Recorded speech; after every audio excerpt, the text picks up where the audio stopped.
نحمده ونصلي ونسلم على رسوله الكريم اما بعد۔ آج ہم کل والی جو بقیہ حدیث مبارکہ رہتی تھی وہی پڑھیں گے۔ یہ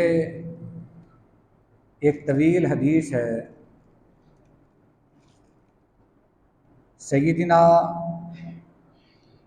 حارث الاشعری رضی اللہ تعالی عنہ اس کے راوی ہیں۔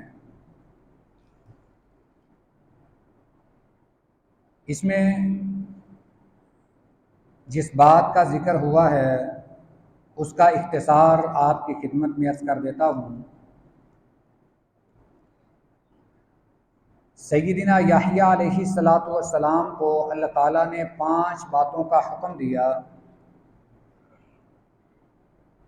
تاکہ وہ خود بھی ان پر عمل کریں اور بنی اسرائیل کو بھی اس کا حکم دیں۔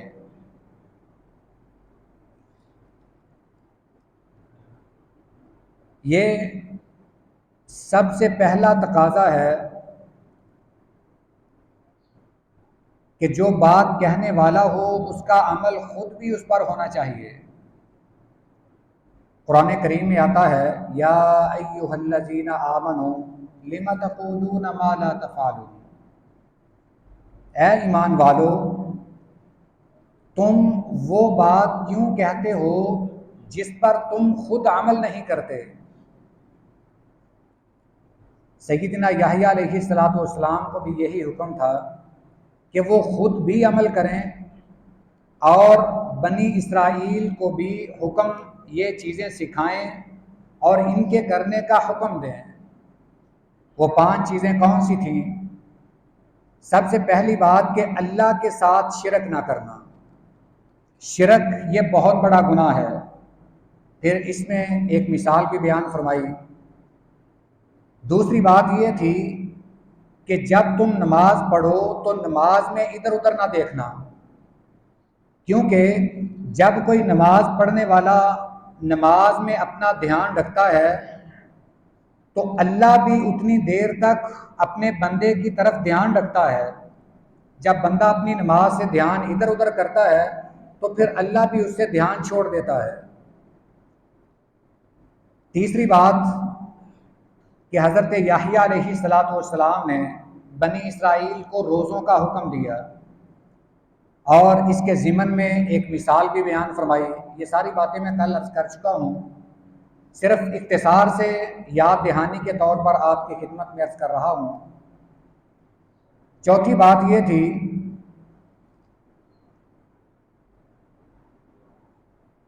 کہ اللہ کی راہ میں صدقہ دیا جائے۔ یہ صدقہ ایک ایسا عمل ہے گویا کہ یہ کسی کو فدیہ دے کر اگر کوئی اپنی جان بچا لیتا ہے تو صدقہ بھی اسی طرح ہے۔ جو آدمی صدقہ دیتا ہے وہ پھر اللہ کی پناہ میں آ جاتا ہے، وہ اللہ کی حفاظت میں آ جاتا ہے۔ اور 5ویں بات جو ہمارے موضوع سے متعلق ہے کہ اللہ کا ذکر کثرت سے کرو۔ حضرت یحییٰ علیہ السلام نے بنی اسرائیل کو 5واں حکم یہ دیا جو اللہ کی طرف سے نازل ہوا تھا کہ اللہ کا ذکر کثرت سے کرو۔ اللہ کا ذکر کرنا ایسے ہی ہے جیسے ایک بندہ کسی مضبوط قلعے میں چھپا ہو اور اس تک دشمن نہ پہنچ سکے۔ اور حدیث مبارکہ کے یہ الفاظ بھی ہیں کہ شیطان کے شر سے اگر کوئی چیز بندے کو بچا سکتی ہے تو وہ اللہ کا ذکر ہے۔ اگر شیطان کے جال سے کوئی چیز ہمیں بچا سکتی ہے تو وہ اللہ کا ذکر ہے۔ اللہ کے ذکر کے علاوہ کوئی بھی ایسا ہتھیار نہیں ہے جو آپ کو شیطان کے حربے سے بچا سکے، شیطان کے جال سے آپ کو بچا سکے، اور کوئی بھی چیز نہیں ہے۔ آپ اعوذ باللہ من الشیطان الرجیم پڑھ لیں، آپ سے شیطان دور بھاگ جائے گا۔ لا حول ولا قوت الا باللہ العلی العظیم پڑھ لیں، شیطان پھر بھی بھاگ جائے گا۔ اور یہ اللہ کا ذکر ہے۔ شیطان اللہ کے نام سے بھاگتا ہے، جہاں اللہ کا نام لیا جاتا ہے وہاں شیطان نہیں آتا۔ جیسا کہ نبی کریم صلی اللہ علیہ وسلم نے فرمایا کہ شیطان اس گھر میں داخل نہیں ہوتا جس گھر میں اللہ کا نام لے کر داخل ہوا جائے۔ جب آدمی اپنے گھر میں جاتا ہے، اللہ کا نام لیتا ہے، بسم اللہ کہتا ہے، گھر میں داخل ہونے کی دعا پڑھتا ہے، گھر والوں کو سلام کہتا ہے، تو یہ نبی کریم صلی اللہ علیہ وسلم نے ضمانت دی ہے کہ اس گھر میں شیطان داخل نہیں ہوگا۔ شیطان کو بھگانے کا یہ بڑا مجرب نسخہ ہے۔ اسی طرح فرمایا کہ جب تم کھانا کھاؤ بسم اللہ پڑھو، اور جب تم بسم اللہ نہیں پڑھتے پھر تمہارے ساتھ شیطان بھی مل کر کھاتا ہے۔ یہ چھوٹی چھوٹی باتیں ہیں، مگر نہ جانے ہم ان کی اہمیت کو شاید نہیں سمجھتے کہ کھانے سے پہلے بسم اللہ پڑھ لینا یہ کتنا اثر رکھتا ہے۔ یہ آپ کے کھانے میں برکت کا سبب بنتا ہے۔ آپ دائیں ہاتھ سے کھاتے ہیں تو آپ وہ کھانا ایک برکت والا تناول فرما رہے ہیں۔ اگر بائیں سے کھاتے ہیں، نبی کریم صلی اللہ علیہ وسلم نے فرمایا کہ بائیں سے شیطان کھاتا پیتا ہے۔ یہ چھوٹی چھوٹی باتیں ہمیں یاد رکھنی چاہیے۔ یہ اگر ہم سنت سمجھ کر ان پر عمل کریں گے، کھانا تو کھانا ہے، اگر دائیں ہاتھ سے کھایا جائے، بسم اللہ پڑھ کے کھایا جائے تو یہ آپ کے لیے ثواب ہے۔ پانی تو پینا ہے، بیٹھ کر پیا جائے، بسم اللہ پڑھ کر پیا جائے، 3 سانسوں میں پیا جائے، یہ پانی پینا بھی آپ کے لیے اجر بن جائے گا۔ حالانکہ ہماری ضرورت ہے، ہم اپنی ضرورت پوری کر رہے ہیں، مگر یہ کام بھی اگر سنت کے مطابق کریں گے اللہ اس پر بھی ہمیں اجر عطا فرمائے گا۔ یہ 5 باتوں کے بعد نبی کریم صلی اللہ علیہ وسلم نے فرمایا کہ میں بھی تمہیں 5 باتوں کا حکم دیتا ہوں، میں بھی تمہیں ایسی 5 باتیں بتاتا ہوں کہ جن پر تم عمل کرو۔ ان میں سے پہلی بات یہ ہے کہ السم، تم قرآن و حدیث کی بات کو سنو، اللہ اور اس کے رسول کی بات کو سنو، اور وقتا سن کر اس پر عمل بھی کرو۔ محض یہ باتیں سننے کی حد تک نہیں ہونی چاہیے، ان پر عمل بھی ہونا چاہیے۔ نبی کریم صلی اللہ علیہ وسلم نے جو ہمیں 5 باتیں بیان فرمائی ہیں، ہمیں جن 5 باتوں کا حکم دیا ہے، ان میں سے پہلی بات یہ ہے کہ تم اللہ اور اس کے رسول کی باتیں سنو۔ دوسرا حکم یہ ہے کہ ان پر عمل بھی کرو، اور تیسرا حکم یہ ہے والجہاد، اور جہاد کرو، والہجرہ، اور اللہ کی راہ میں ہجرت کرو۔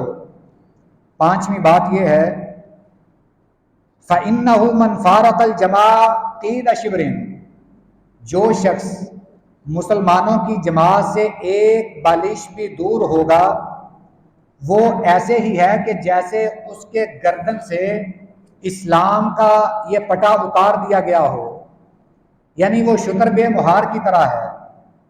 جو آدمی یہ باتیں اپنے لیے پسند کرتا ہے، ان پر عمل بھی کرتا ہے، اسلام میں وہ ایسا عمل کرتا ہے کہ وہ پکا مسلمان کہلاتا ہے، مسلمانوں کی جماعت کے ساتھ اس کا تعلق رہتا ہے۔ الگ جیسے وہ کہتے ہیں کہ 1.5 اینٹ کی مسجد بنانا، ایسا وہ عمل نہیں کرتا، مسلمانوں کے ساتھ چلتا ہے، مسلمانوں کی جماعت کا وہ حمایتی بنتا ہے۔ پھر آپ نے فرمایا کہ اگر وہ جماعت سے نکل جائے تو اس کی گردن سے اسلام کا یہ پٹا اتر جاتا ہے، اور پھر فرمایا کہ جب تک وہ واپس نہ آ جائے وہ اسی طرح رہتا ہے کہ اسلام سے الگ تھلگ، اور اس کا کوئی پرسان حال نہیں ہے۔ ہمیں یہ چاہیے کہ ہم اسلام کے ساتھ معلق رہیں، ہمارا تعلق اسلام کے ساتھ مضبوط رہے۔ اور پھر نبی کریم صلی اللہ علیہ وسلم نے فرمایا، یہ بڑی کام کی بات ہے، ذرا توجہ سے سماعت فرمائیے۔ آپ نے فرمایا کہ جو آدمی جاہلیت والی پکارتا ہے اور جاہلیت والا نعرہ لگاتا ہے، فرمایا کہ وہ آدمی جہنم میں داخل ہوگا۔ ایک صحابی نے عرض کی اللہ کے رسول ان صلی و صام، اگرچہ وہ نمازی بھی ہو روزے دار بھی ہو پھر بھی؟ آپ نے فرمایا ہاں اگرچہ وہ نمازی بھی ہو روزے دار بھی ہو، فادعوا بدعوى اللہ، اور تم اللہ کی دعوت کو قبول کرو، جو اللہ کا دین ہے اسے قبول کرو۔ الذی سماکم المسلمین، اللہ نے تمہارا نام مسلمین رکھا ہے، تم کو مسلمان بنایا ہے، مسلمان اسلام تمہاری پہچان بنائی ہے۔ المؤمنین عباد اللہ، مومن بھی ہو اور اللہ کے بندے ہو۔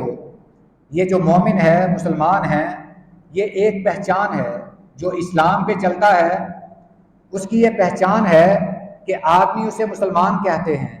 جس کا ایمان مکمل ہے، جس میں اسلام مکمل ہے، لوگ اسے مومن کہتے ہیں۔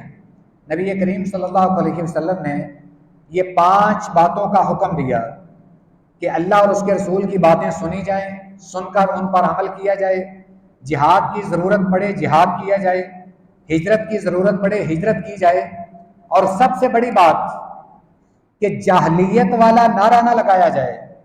اگر میں اس کی تشریح کرنا چاہوں تو آج کل کے معاشرے کی بہت ساری ایسی باتیں ہیں جو اس جملے میں آ سکتی ہیں۔ یہ جاہلیت والا نعرہ کیا ہے کہ اللہ کے علاوہ کسی اور کے نام کی مدد کا نعرہ لگانا، اللہ کے علاوہ کسی اور کو مدد کے لیے پکارنا، یہ جاہلیت والا نعرہ ہے۔ جیسا کہ ایک آدمی نعرہ لگاتا ہے یا اللہ مدد، یہ تو اسلام کے مطابق ہے۔ اگر کسی اور کے نام کا یہ مدد کے ساتھ اس کا تعلق بناتا ہے، اللہ کے علاوہ کسی اور سے مدد مانگتا ہے، تو یہ نعرہ جاہلیت والا نعرہ ہے، اسلام نے اسے پسند نہیں کیا۔ صرف یہ اللہ سے مدد مانگی جائے گی، یہ نعرہ بھی اللہ کی طرف بلند کیا جائے گا، جیسا کہ ہم کہتے ہیں کہ نعرہ تکبیر۔ اس کا جواب ہے کہ اللہ اکبر۔ نعرہ تکبیر کہ ایسا نعرہ آپ بلند آواز سے کہیں کہ سب سے بڑا کون ہے، آپ اس کے جواب میں کہیں گے اللہ اکبر، اللہ ہی سب سے بڑا ہے، اور اس کے علاوہ کوئی بھی ایسا نعرہ جائز نہیں ہے۔ اور یاد رکھیں جو آدمی جاہلیت والا نعرہ لگاتا ہے، اس میں بہت ساری چیزیں اور بھی آتی ہیں جن کی میں وضاحت نہیں کرنا چاہتا۔ آپ ماشاءاللہ خود بھی اس بات کو سمجھ سکتے ہیں کہ جاہلیت والے نعرے سے کیا مراد ہے، صرف اشارہ دیا ہے۔ مقصد یہ ہے کہ جو آدمی جاہلیت والا نعرہ لگاتا ہے اس کے لیے جہنم کا دہکتا ہوا عذاب ہے۔ اللہ تعالیٰ اسے ہمیں محفوظ فرمائے۔